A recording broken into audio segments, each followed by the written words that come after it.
నమస్కారం, ఇది మీ run TV Telugu. నేను మీ శాలిని ప్రియ. దేశంలో, రాష్ట్రంలో, ప్రపంచంలో జరిగే ప్రతి ముఖ్యమైన పరిణామాన్ని మీ ముందుకు తీసుకువస్తున్నాం.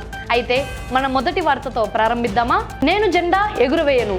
చిలుకూరు మున్సిపల్ కమిషనర్ స్వాతంత్ర దినాన మధ్యాహ్నం 12 గంటల వరకు రంగారెడ్డి జిల్లా మొయినాబాద్ చిలుకూరు మున్సిపల్ కార్యాలయంలో జాతీయ జెండా ఎగరలేదు. కారణం ఏంటో తెలియదు, కానీ దేశ ఐక్యతకు చిహ్నమైన జాతీయ జెండాను ఎగరవేసేందుకు కమిషనర్ కాజా మొయినుద్దీన్ నిరాకరించారు. స్వాతంత్ర దినోత్సవ వేడుకలు నిర్వహించలేనని తేల్చి చెప్పారు.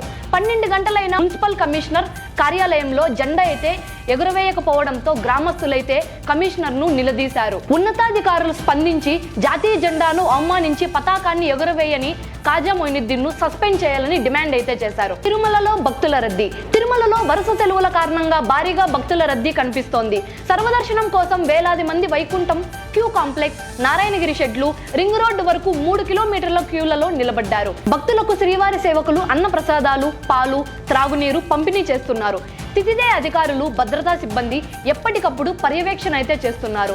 అయితే భక్తులు 20 గంటల తర్వాత మాత్రమే దర్శనం పొందగలరని అధికారులు అయితే తెలిపారు. రద్దీ కారణంగా గదులు లభ్యం కాకపోవడంతో యాత్రికులు వసతి సముదాయాలు, షెడ్లలో విశ్రాంతి అయితే తీసుకుంటున్నారు. తెలంగాణలో పెట్టుబడుల భరోసా సీఎం రేవంత్ రెడ్డి.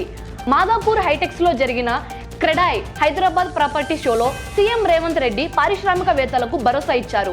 రాష్ట్రంలోకి వచ్చే పెట్టుబడులకు రక్షణ కల్పించడం తమ ప్రభుత్వ బాధ్యత అని ఆయన స్పష్టం చేశారు. గత పాలకులు తీసుకున్న అప్పు, వడ్డీ భారాలు తమను వెనుకకు లాగాయని, తాను వ్యక్తిగతంగా ప్రధానిని 50 సార్లు కలిసి రుణ పునర్వ్యవస్థీకరణ చేయించానని తెలిపారు. తెలంగాణలో కొత్త ఎయిర్పోర్టులు, రీజనల్ రింగ్ రోడ్, పారిశ్రామిక కారిడార్లు ఏర్పాటు చేసేందుకు కేంద్రానికి ప్రతిపాదనలు పంపినట్లు వివరించారు. నేను మధ్యతరగతి ఆలోచనలున్న ముఖ్యమంత్రి అని చెప్పిన రేవంత్ సంపదను కొల్లగొట్టి విదేశాలకు తరలించే ఉద్దేశం తనకు లేదని స్పష్టమైతే చేశారు. ఎర్రకోట నుంచి రికార్డు ప్రసంగం ప్రధాని మోదీ. స్వాతంత్ర దినోత్సవం సందర్భంగా ప్రధానమంత్రి నరేంద్ర మోదీ ఎర్రకోట బుర్జు నుంచి 103 నిమిషాల ప్రసంగం అయితే చేశారు. ఇది స్వాతంత్ర దినోత్సవంలో ఇప్పటి వరకు ఏ ప్రధానమంత్రికి లేని రికార్డు. గత సంవత్సరం ఆయన చేసిన ప్రసంగం 95 నిమిషాలుగా ఉంది. 1947లో మొదటి ప్రసంగం చేసిన జవహర్లాల్ నెహ్రూ 72 నిమిషాల పాటు మాట్లాడారు. అత్యల్ప నిడివి ప్రసంగం మాత్రం 14 నిమిషాలుగా నెహ్రూ 1954, ఇందిరాగాంధీ 1966దే. బెంగళూరులో చిరుత దాడి. బన్నేర్ఘట్ట బయోలాజికల్ పార్క్ లో చిరుత దాడితో కలకలమైతే రేగింది. సఫారీ వాహనంపైకి దూకిన చిరుత 13 ఏళ్ల బాలుడు సుహాస్ పై పంజాతో దాడి చేసింది. అధికారులు వెంటనే బాలుడిని ఆసుపత్రికి తరలించారు. అదృష్టవశాత్తు ప్రాణాపాయం అయితే తప్పింది.